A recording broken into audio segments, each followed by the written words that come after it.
kita tuh jangan tiba-tiba mendadak kaget, punya uang besar, tiba-tiba royal nggak menentu, jangan. Kita kita lihat dulu aja, ini keluarga kita apa nih yang harus kita benahin nih. Ketika saya syuting ya, semua bisa saya beli. Ketika saya nggak syuting, semua saya jual.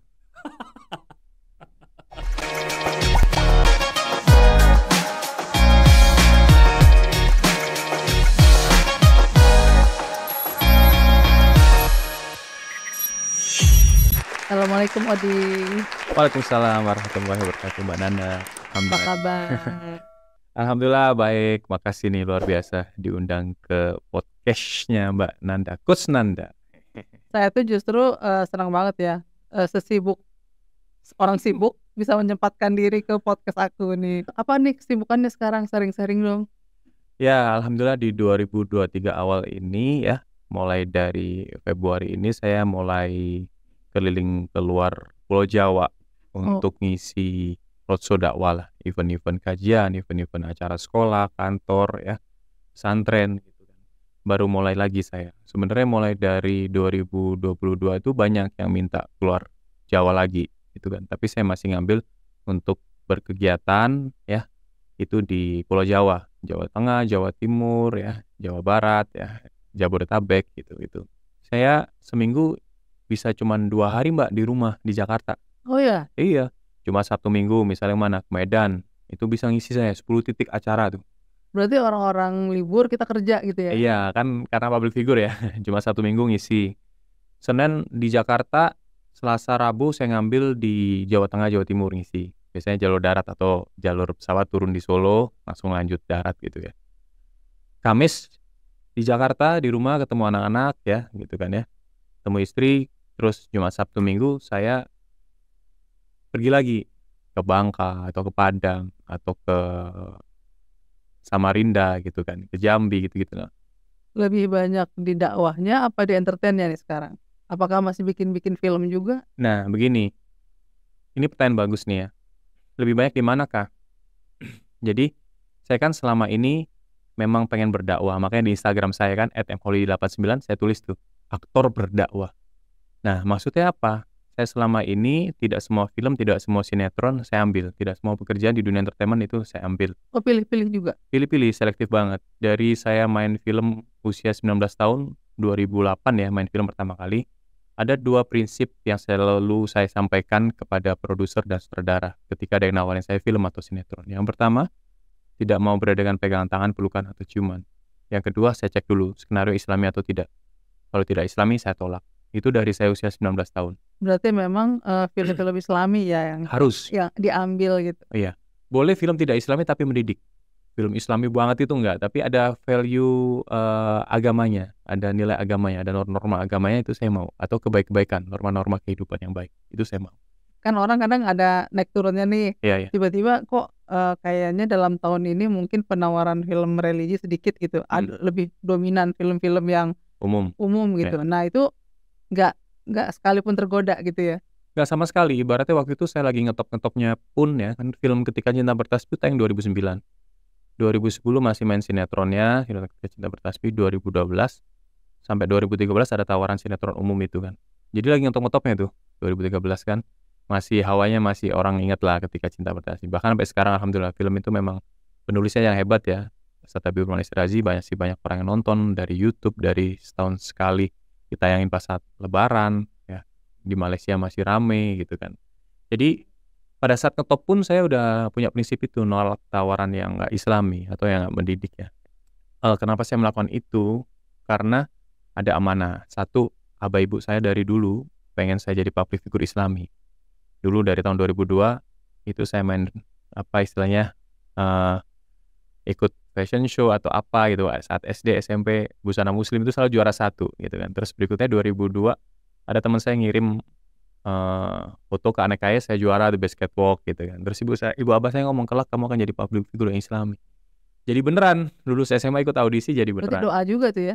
Ya ucapan orang tua ya jadi public figure yang Islami. Nah berikutnya di sisi lain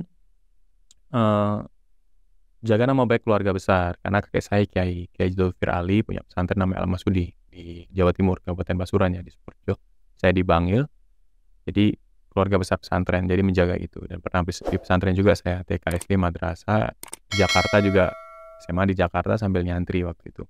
Jadi jaga nama baik kan susah ya Mbak ya. Iya. Jaga amanah hal lebih utama. Kan sekarang ini nih lagi banyak artis viral, Iya. ya kan?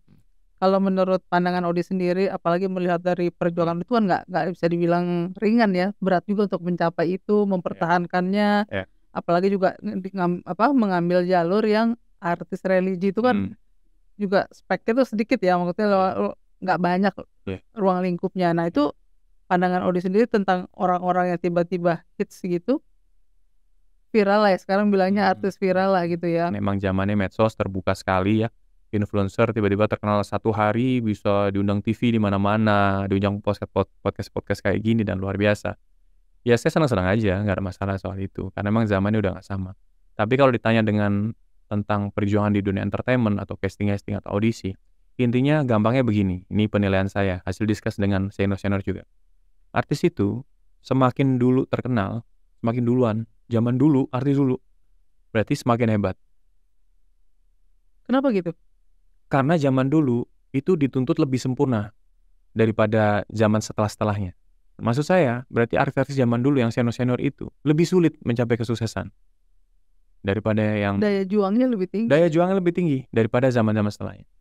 Setelah kesini mulai ada medsos ramai, ya ada Instagram, ada YouTube, ada macam-macam TikTok dan lain-lain. Tiba-tiba ada yang terkenal karena viral gitu, bisa main film, bisa main sinetron, ya itu memang perubahan zaman. Paling nggak diundang ke TV-TV. Diundang ke TV. Ya saya sih ngeliatnya nggak masalah, itu fenomena baru, dan kalau baik ya kita support, nggak ada masalah gitu kan. Emang sekarang zamannya terbuka. Jadi saya ngeliatnya ya alhamdulillah, asalkan harapan saya influencer yang baru-baru itu membawa kebaikan, bertanggung jawab dengan konten yang apa yang disampaikan. Karena saya tahu di dunia entertainment itu kayak roller coaster kan. Sekarang terkenal, besok belum tentu kan. Besok nggak orang ada yang tahu gitu. Nggak ada yang tahu gitu kan. Harus siap. Setiap hari ada wajah baru. Ya. Ibaratnya kalau cuman ganteng-gantengan doang, apa cantik-cantikan doang. Tiap hari ada yang mungkin yang lebih cantik, lebih ganteng tuh ada. Yang benar-benar berniat jadi artis aja juga mengalami fase itu gitu. Apalagi yang viral mendadak terus hilang gitu.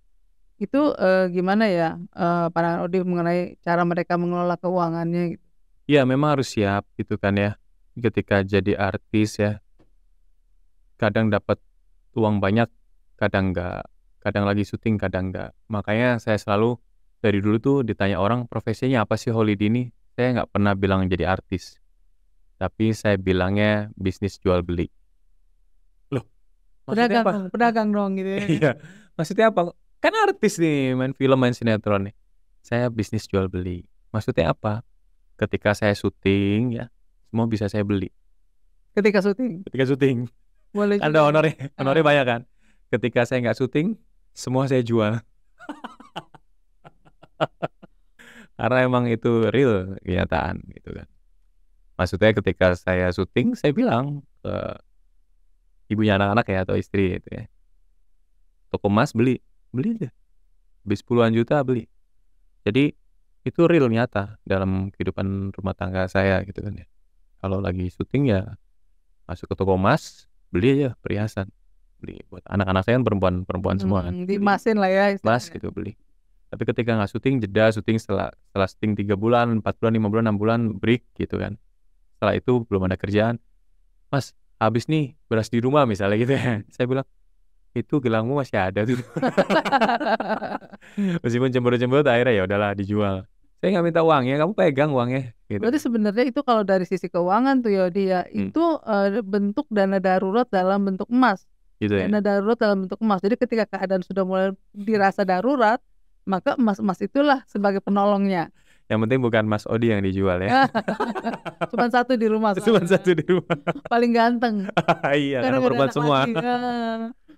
Nah untuk melihat teman-temannya sendiri itu apa ada nggak sih dari sesama artis tuh, yuk kita bikin edukasi secara mental gitulah, gimana caranya supaya kita bisa memaintain keadaan kita tuh yang siap naik siap turun.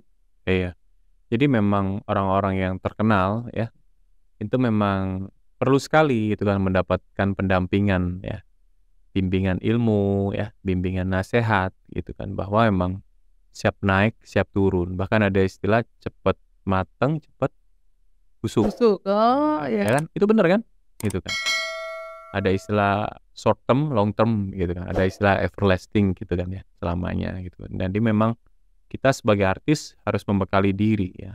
Selain memang financial planner yang bagus ya, dan juga tentang pendidikan juga. Aku syuting aja sekali episode dapat segini, sebulan dapat segini, puluhan juta, ratusan juta. Dapat gampang mendapatkan uang, tapi kan saat ini. Nah, saya selalu mengedukasi 5 tahun lagi, 10 tahun lagi kita nggak tahu nasib kita seperti apa, nasib kamu seperti apa, masihkah kamu terkenal seperti ini, masihkah kamu ngetop seperti ini.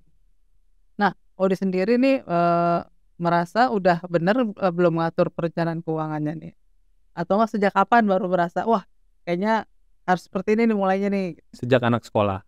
Oh, baru berasa? Baru berasa karena ketika anak sekolah biaya pengeluarannya tinggi sekali ya, operasional, antar jemput anak gitu kan ya. Ketika saya syuting atau ketika saya kerja, saya harus sediain supir ya, mau mobil untuk jemput anak gitu. Jadi biaya besar kan. Terus sempat mau ke SD, sekolah SD di Jakarta kan sebiasa-biasanya lumayan Ya orang mahal. kuliah ya? Ya orang kuliah ya? SD di Jakarta Iya, tuh malah ya kadang kayak di lebih kuliah. mahal daripada orang kuliah. Itu saya baru mulai berasa harus ngatur keuangan dengan baik. Kalau dulu sebelum anak sekolah dapat uang besar ya santai-santai aja, kita nggak ada tanggungan apa-apa gitu kan ya. Tapi sekarang harus mikir nih. Dan terasa nggak sih kalau istri itu memang bisa berperan sebagai manajer keuangan di keluarga? Iya pasti gitu kan. Tapi intinya laki-laki sama perempuan atau suami istri emang harus saling backup, harus saling tolong-menolong. Bahasa saya itu diskusi dengan istri saya harus saling memudahkan. Bagi-bagi tugas. Dulu awal-awal nikah saya dapat penghasilan yang besar sekali lah, saya anggap per bulan dari syuting sinetron ya, emang paling besar kan penghasilan dari syuting sinetron ya.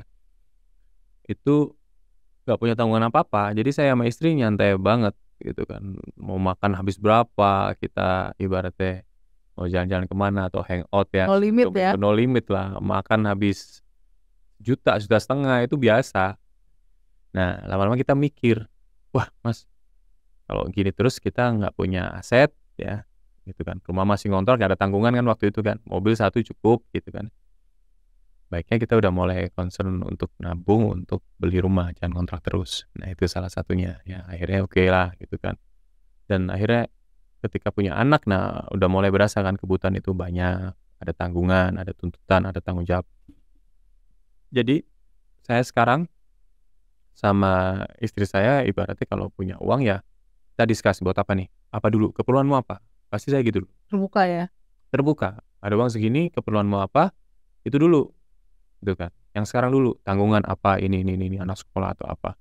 Nah itu akhirnya kita berpikir bahwa ketika dapat uang, ya gampangnya apa dulu yang wajib kita bayar, sisanya baru kita pikirkan, sisa segini nih. Ayo, kadang saya bagi aja. Gitu kan. Setelah bayar-bayar, ya udah saya bagi 2, gitu. Kamu separuh, saya separuh. Terus saya ngomong, oh operasional sebulan syuting saya segini, potong ya, gitu. Kalau dari saya kuncinya satu sih Mbak, itu kan, dari dulu sampai sekarang. Yang penting operasional aman dulu. Opsional Odis? Semua di rumah saya gitu kan. Saya masih ada keinginan untuk mempunyai penghasilan harian, bulanan, tahunan. Nah itu gimana tuh mensiasatinya? Ya itu menurut saya yang paling sehat, gitu kan. Harian saya kembangin warung saya, dapatlah. Anggap aja sehari marginnya bersih 300.000, 250 atau 500, ya gitu-gitulah ya. Nah, ketika dapat penghasilan bulanan dari pekerjaan-pekerjaan kantoran saya, konsultan dan lain-lain gitu kan ya, dosen, itu bisa dialokasikan yang lain karena hariannya saya udah aman. Bahkan lebih bisa buat saving kan, gitu kan, buat saving, buat nabung kan, penghasilan bulanannya, gitu ya. Jadi saya dulu punya penghasilan tahunan juga dari beberapa produk, aman, gitu kan. Jadi yang paling sehat memang penghasilan tuh harian, bulanan, tahunan. Ini bagus juga nih sebagai masukan nih kepada teman-teman yang nonton podcast saya ya. Berarti Odi ini sudah tertata secara pemasukan nih. Iya. Ya kan mindsetnya udah bagus. Nah yang harus diatur itu juga pengeluaran nih. Karena orang suka gini, ketika pendapatannya 10 juta, harusnya tuh dia punya pos pengeluaran di 70% aja, di 7 juta nih, gimana caranya? Karena kenapa? 3 jutanya 30% saving. Nah, kadang orang tiba-tiba pendapatannya naik nih, jadi misalnya 15 juta gitu ya. Entah kenapa kok pengeluarannya bisa sampai 20 juta gitu. Jadi lebih besar pasak daripada tiang. Nah, itu yang harus kita benar-benar ada niat mau merubah dan menerapkan.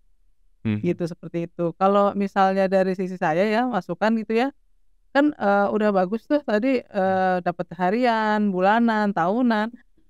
Saran saya sih kalau bisa yang tahunannya itu dibelikan aset. Nah, kadang ini juga yang harus jadi masukan buat teman-teman yang lain ya. Karena kenapa? Karena kan kadang kita gini,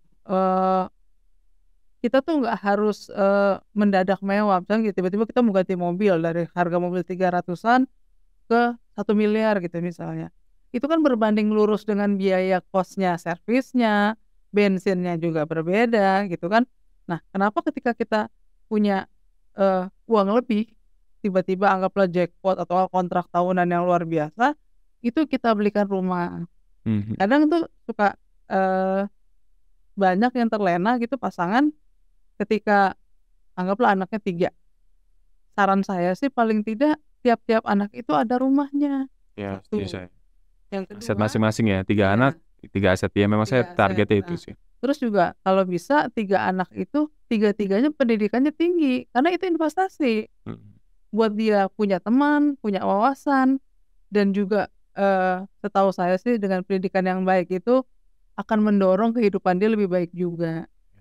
Gitu. Jadi saran saya kalau kita punya uang yang tertata seperti tadi, Odi tadi tuh udah mikirin uang hariannya, bulanannya, tahunannya, ya mudah-mudahan saya doakan lebih banyak lagi nih rezekinya nih. Amin. Kita tuh jangan tiba-tiba mendadak kaget punya uang besar, tiba-tiba royal nggak menentu, jangan. Kita lihat dulu aja nih, ini keluarga kita apa nih yang harus kita benahin nih. Itu aja sih. Oke. Terima kasih Mbak atas advice-nya. Mudah-mudahan ke depannya makin cemerlang nih Odi. Amin. Mohon doanya teman-teman semua. Odi makasih ya udah datang ke podcast saya. Mudah-mudahan nih bincang-bincang kita ini ada insight-nya yang bisa orang tuh jadi oh iya ya, masukan lah ya untuk orang banyak. Menginspirasi apa yang Odi ceritakan dari awal sampai akhir ini. Amin. Terima kasih banyak. Sama-sama, aku juga makasih Mbak Nanda, Coach Nanda. Ya, teman-teman ya, jangan lupa subscribe, share ya ini podcast ya. Karena nggak semua orang itu mempunyai ilmu keuangan ya. Justru walaupun punya uangnya. Ya, makanya saya bilang semua orang bisa punya uang tapi ilmu keuangannya tidak bisa. Makanya harus dukung podcast ini ya. Amin. Ya, banyak ilmu tentang keuangan. Terima kasih. Waalaikumsalam.